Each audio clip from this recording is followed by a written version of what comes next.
Assalamualaikum warahmatullahi wabarakatuh. Pertama-tama saya akan memperkenalkan sedikit identitas saya. Nama saya Rizky Afif Syabani. Saya mahasiswa Universitas Muhammadiyah Malang dari program studi ilmu hukum. Di sini saya akan menjelaskan secara singkat saja. Yang pertama mengenai macam jenis tindak pidana. Kemudian yang kedua, unsur-unsur tindak pidana. Dan yang terakhir, mengenai pasal 346 sampai 349 KUHP. Dimana itu tentang pengguguran kandungan yang nanti kaitannya dengan berita kasus tindak kejahatan aborsi yang ditayangkan dalam video. Oke, yang pertama tentang jenis-jenis tindak pidana. Dimana yang saya ketahui jenis-jenis tindak pidana ini ada 6, mungkin ada lebih, hanya saja yang saya ketahui ada 6. Yang pertama menurut sistem KUHP. Di dalam sistem KUHP ini menyebutkan jenis tindak pidana itu ada 2, yaitu kejahatan dan pelanggaran. Dalam KUHP, kejahatan itu diatur di dalam buku 2 KUHP. Sedangkan pelanggaran itu diatur pada buku 3 KUHP. Di situ tidak menjelaskan kriteria pembagian tindak pidana atas kejahatan dan pelanggaran. Namun, menurut ilmu pengetahuan, pembedaan tindak pidana atas kejahatan dan pelanggaran ini bersifat kualitatif, di mana kejahatan bersifat delik, yaitu perbuatan yang bertentangan dengan keadilan. Terlepas apakah perbuatan itu diancam pidana dalam suatu undang-undang atau tidak, jadi yang benar-benar dirasakan oleh masyarakat sebagai bertentangan dengan keadilan, itu misalnya saya ambil contoh pembunuhan dan pencurian. Nah, 2 contoh itu merupakan delik semacam yang merupakan delik kejahatan. Sedangkan pelanggaran bersifat delik, yaitu perbuatan yang oleh umum baru disadari sebagai tindak pidana karena undang-undang menyebutnya sebagai delik. Dikarenakan terdapat undang-undang yang mengancam dengan pidana. Misalnya, contohnya memarkirkan mobil di sebelah kanan jalan. Nah, itu sebuah pelanggaran. Khususnya mungkin pelanggaran yang ada di Indonesia. Delik semacam ini disebut pelanggaran. Kemudian jenis tindak pidana yang kedua, tindak pidana formil dan tindak pidana material. Pada tindak pidana formil, titik berat perumusannya pada perbuatan yang dilarang. Jadi tindak pidana formil ini selesai dengan dilakukannya perbuatan seperti yang tercantum dalam rumusan delik. Misalnya perbuatan mengambil pada tindak pidana pencurian. Nah, itu yang disebut tindak pidana formil.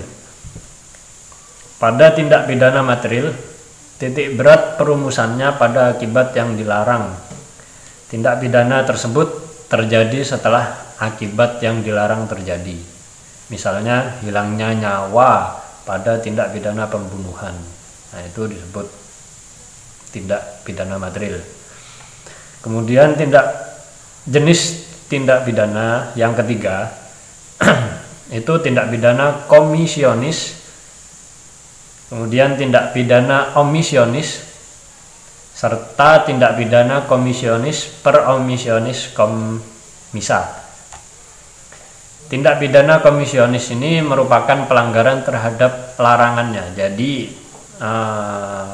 terfokus pada larangannya. Contohnya pencurian, pemerkosaan, nah seperti itu. Kemudian tindak pidana omisionis itu merupakan pelanggaran terhadap perintahnya, jadi terfokus pada perintahnya.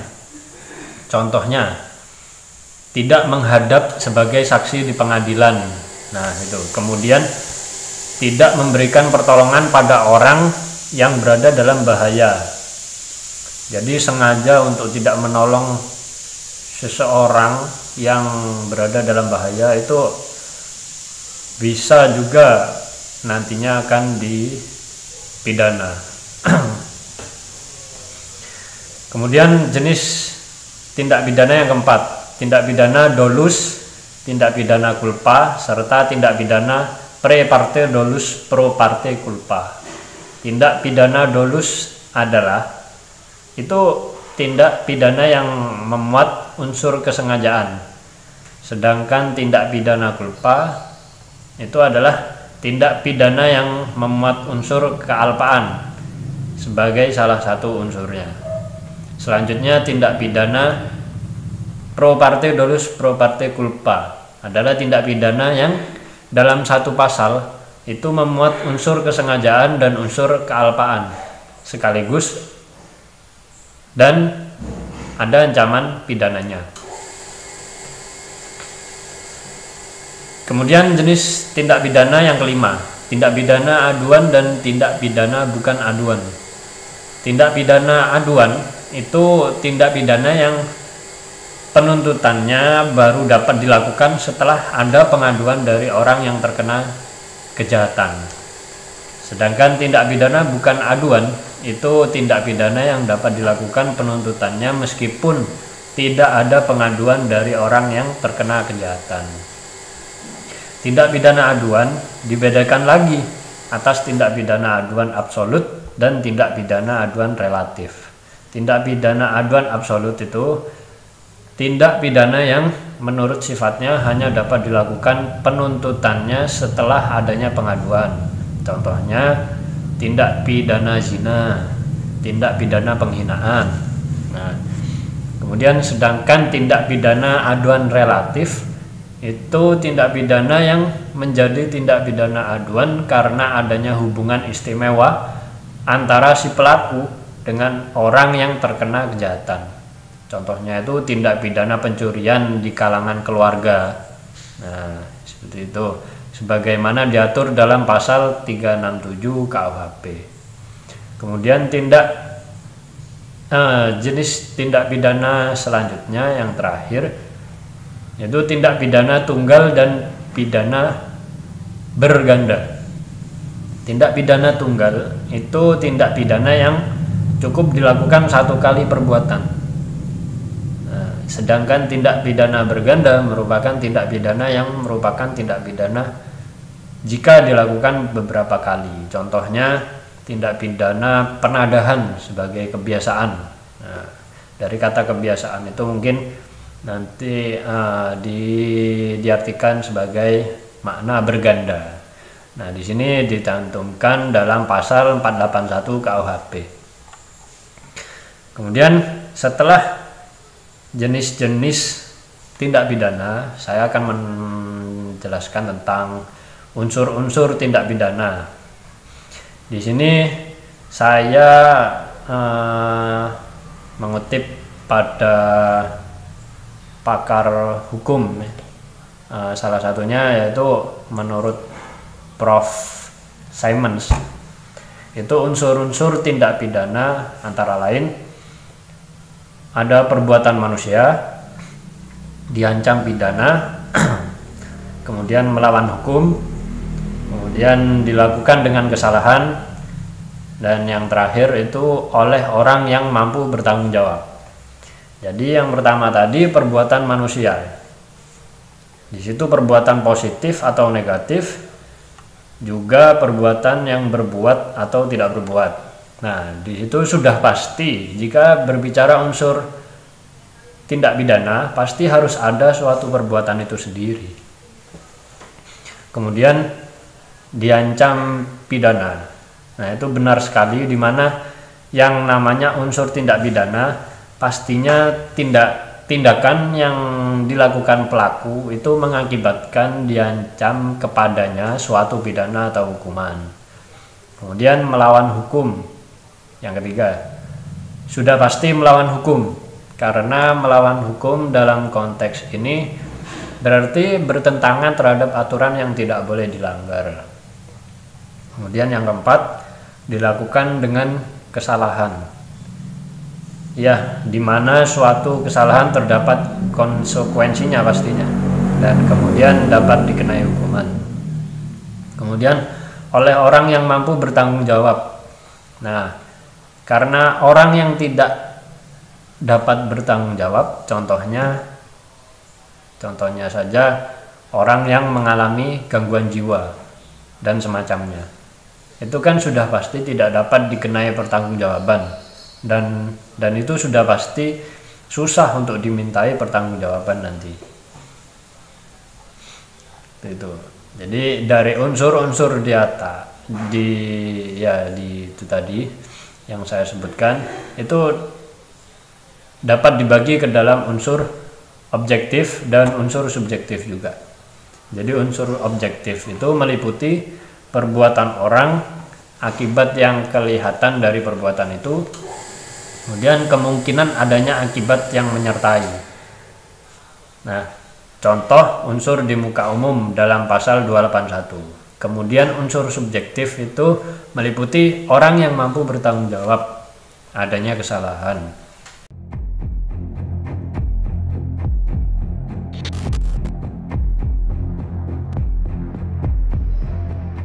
Praktik aborsi ilegal bukan barang baru di Jakarta. Praktik klinik aborsi ilegal di Paseban, Jakarta Pusat berhasil dibongkar polisi. 11 Februari 2020, polisi menggerebek sebuah rumah yang dijadikan klinik aborsi ilegal itu. 3 tersangka berhasil ditangkap, yaitu MM alias Dr. A, RM, dan SI. Dr. A alias MM merupakan otak dari praktik aborsi ilegal itu. Dr. A pernah dihukum dalam kasus yang sama, bertugas menyediakan tempat sebagai klinik, tempat tidur pasien, alat vakum dan perlengkapan operasi, serta obat aborsi. Sedangkan RM merupakan bidan yang bertugas membantu dan ikut mempromosikan klinik aborsi ilegal melalui media sosial. Sementara SI berperan sebagai staf administrasi. Klinik aborsi ilegal di Paseban itu memiliki kaki tangan sejumlah dokter lain dan sekitar 50 bidan dan seratusan calo untuk mempromosikan klinik aborsi ilegal itu. Polisi pun masih memburu keberadaan mereka. Ada berbagai alasan pasien melakukan aborsi di klinik tersebut, di antaranya akibat hamil di luar nikah, gagal program keluarga berencana, dan tidak boleh hamil di tempat kerja. Ironisnya, sebagian besar pasien klinik tersebut merupakan wanita hamil di luar nikah. Diperkirakan usia mereka di bawah 24 tahun. Warga di sekitar klinik itu mengaku aktivitas klinik yang berlangsung 21 bulan lalu mengungkap klaim dari pihak klinis sebagai klinik pengobatan. Kelihatan anak muda, jelas liver aja gitu. Emang kayak lagi hamil atau Pernah sih waktu itu sekali hamil besar, ya mungkin gede lah saya, mungkin berapa, di atas 5 kali ya itu. Sama ibu-ibu rada tua gitu. Saya ya suka nganterin jajanan kayak seperti kopi, minuman, suka memang masuk itu. Cuman saya tuh nggak tahu itu orang berobat apa. Karena di situ kan memang nggak ada plang, jadi nggak jelas apa. Bilangnya berobat? Iya, bilangnya berobat aja, tapi soal berobat apa-apanya nggak tahu. Praktik aborsi ilegal itu diketahui telah beroperasi selama 21 bulan. Pasiennya pun tercatat ada 1.632 pasien. 903 pasien diantaranya diketahui menggugurkan kandungannya di klinik tersebut. Asal teman-teman tahu, sudah 1.632 pasien yang ditangani. Tetapi yang diaborsi itu sekitar 900 lebih. Yang sudah diaborsi, 903 orang. Tarif aborsi ilegal yang dilakukan Dr. A dan komplotannya dibanderol bervariasi tergantung usia janin. Biaya aborsi usia 1 bulan sebesar 1 juta rupiah, 3 bulan 3 juta rupiah, sedangkan di atas 3 bulan dipatok 4 juta hingga 15 juta rupiah. Selain biaya aborsi, pasien juga dikenakan biaya lain berupa administrasi sebesar Rp300.000. Beroperasi selama 21 bulan, klinik aborsi ilegal itu meraup keuntungan hingga 5,5 miliar rupiah. Salah satu penyebab ramainya klinik aborsi ilegal itu didatangi pasien lantaran adanya kebijakan klinik yang merahasiakan identitas pasien. Untuk mendaftarkan diri sebagai pasien, mereka cukup mencantumkan nama dan usia, sedangkan data pribadi dan alamat pasien tidak dicantumkan. Untuk menghilangkan jejak kejahatannya, para tersangka membuang janin hasil aborsi ke dalam septic tank, lalu mencampurnya dengan bahan kimia untuk proses penghancuran. Selain itu, polisi pun masih mendalami kemungkinan adanya pasien yang meninggal akibat menjalani aborsi di klinik tersebut lantaran praktik aborsi ilegal itu dilakukan di tempat yang tidak steril. Waktu kita lakukan pemeriksaan, memang dia katakan bahwa para janin-janin itu dibuang di septic tank, ya, dengan cara pertama ditaruh bahan kimia untuk menghancurkan janin-janin itu. Yang paling mudah kalau janinnya 1 bulan 2 bulan nggak terlalu ketara. Tetapi kalau janin yang agak sulit itu karena harganya lebih mahal ya. Contoh di 4 bulan ke atas. Yang kita lakukan penindakan kemarin, pada saat kita lakukan penggerebekan kemarin, kita temukan 1 janin umur 6 bulan. Rambutnya sudah ada semuanya. Nah, ini memang agak sulit. Ya. Biasanya mereka siram dengan bahan kimia, setelah itu dimasukkan ke septic tank. Berdasarkan pengakuan tersangka, jika klinik penuh, pasien bakal diarahkan ke klinik-klinik lainnya. Klinik-klinik aborsi ilegal yang juga berada di sekitar Paseban Jakarta Pusat itu pun tengah dipetakan oleh polisi. Majelis Kehormatan Etik Kedokteran, Ikatan Dokter Indonesia akan memeriksa Dr. A dan setiap dokter yang terlibat dalam klinik aborsi ilegal Paseban dalam sidang etik kedokteran. Praktik aborsi ilegal merupakan pelanggaran etik serius dan melanggar sumpah dokter. Dalam hal aborsi, dokter tersebut dianggap melanggar sumpah dokter dan dianggap juga melanggar sumpah dalam melanggar kode etik kedokteran. Kalau sampai terjadi kesalahan berat misalnya, maka dokter tersebut dapat dipecat dari keanggotaan Ikatan Dokter Indonesia. Dengan demikian, dokter tersebut tidak akan bisa praktek lagi masa yang akan datang. Para tersangka aborsi ilegal dijerat pasal berlapis dari 3 undang-undang, yaitu Undang-Undang tentang Tenaga Kesehatan, Undang-Undang tentang Praktik Kedokteran, dan Undang-Undang Kesehatan. Para tersangka diancam hukuman di atas 10 tahun penjara. Ya, kemudian dilanjutkan yang berkaitan dengan video berita yang ditampilkan. Hal tersebut menurut saya jelas merupakan tindak kejahatan aborsi atau pengguguran kandungan, di mana itu dapat dijerat dalam pasal 346 sampai pasal 349 KUHP, di mana pasal tersebut tentang pengguguran kandungan. Tergantung bagaimana unsur-unsur perbuatannya nanti ketika diselidiki oleh tim penyidik. Tetapi sesuai informasi dari video berita tersebut, para tersangka atau pelaku kejahatan dikenai pasal berlapis, yaitu pasal 83 Jungto, pasal 64 Undang-Undang Nomor 36 Tahun 2014. Itu tentang tenaga kesehatan. Kemudian pasal 75 ayat 1, pasal 76, pasal 77, pasal 78 Undang-Undang Nomor 29 Tahun 2004. Itu tentang praktik kedokteran. Dan kemudian pasal 194 Jungto, pasal 75 ayat 2 Undang-Undang Nomor 36 Tahun 2009 tentang kesehatan.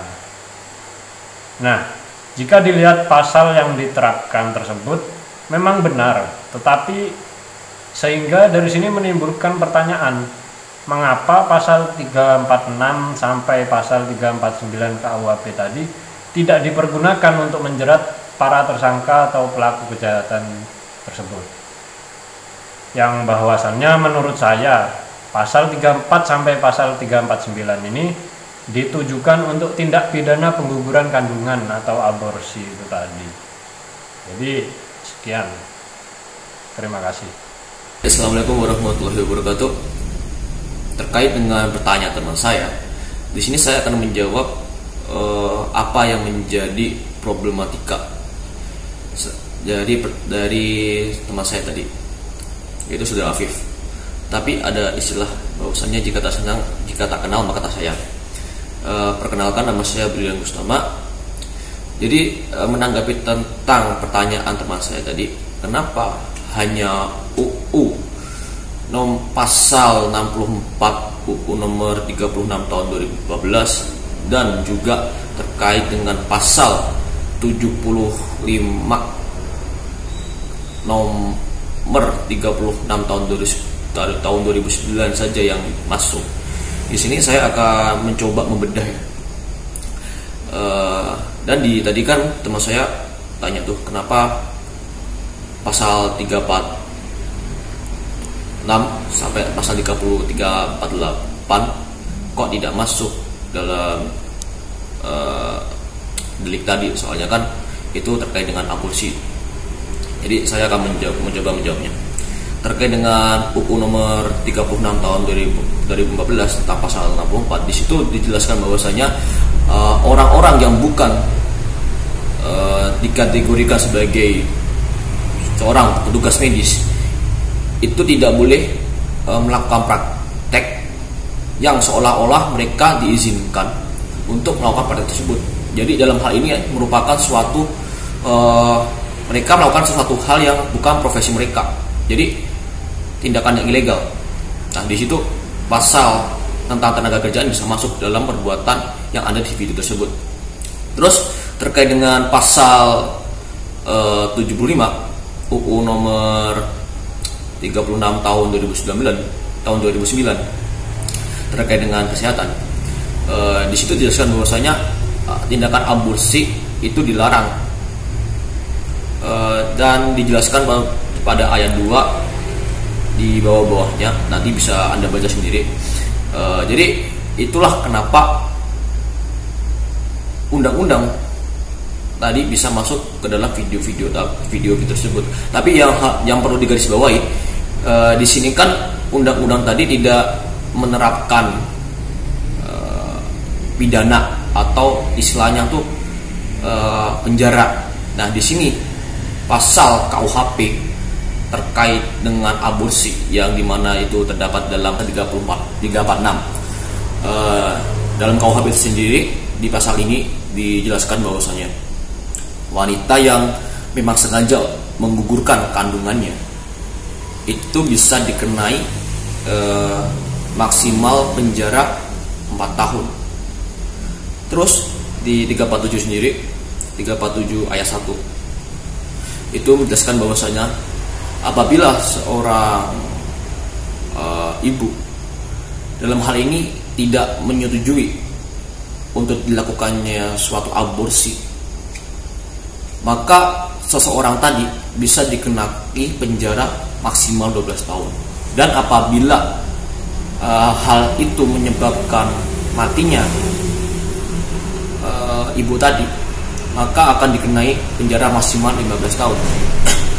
Namun di pasal 348, apabila si ibu dalam hal ini menyetujui tentang diadakannya aborsi, maka orang tadi dalam hal ini orang yang membantu melakukan aborsi dan juga si ibu tadi itu akan dikenai penjara maksimal 5 tahun 6 bulan. Nah, di ayat keduanya, apabila itu sampai mengakibatkan kematian si ibu, itu bisa dikenai penjara kurang lebih 7 sampai 8 masih lupa.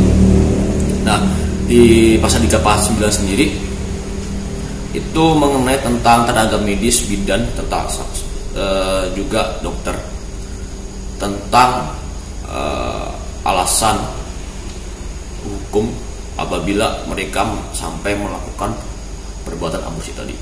Nah, menurut saya pribadi, apa yang ada di video tadi dan juga tentang undang-undang yang dijelaskan oleh teman saya, apabila kita korelasikan kepada KUHP, maka akan dikenai pasal yang pertama, pasal 348 ayat 1. Di sini dikarenakan mereka dalam hal ini ibu itu menyetujui tentang diadakannya perbuatan aborsi tersebut, maka dari itu pihak lain dalam hal ini tenaga medis atau dokter atau bidan itu mendapatkan izin dari si subjek, dalam hal ini ibu tadi, maka maksimal pidana yang dapat diterima oleh kedua belah pihak ialah 5 tahun 6 bulan. Dan juga mereka dapat dikenai, dalam hal ini petugas medis dapat dikenai dengan pasal 349. Di situ jelaskan bahwasanya tenaga medis, dalam hal ini dokter bidan dan lain-lain, itu bisa dikenai penjara sampai berapa itu saya lupa. Jadi itu saja yang bisa saya jawab dari pertanyaan teman saya tadi. Apabila ada kekurangan atau ketidakjelasan dalam jawaban saya mohon maaf sebesar-besarnya. Demikian, terima kasih. Wabillahi taufiq wal hidayah. Wassalamualaikum warahmatullahi wabarakatuh. Dan untuk sesi pertanyaannya bisa Anda tulis di kolom komentar nanti, baik dari saya ataupun dari saudara Afif akan menjawab pertanyaan saudara apabila memang itu masih bisa, atau dalam hal ini kami masih bisa untuk menjawabnya. Terima kasih.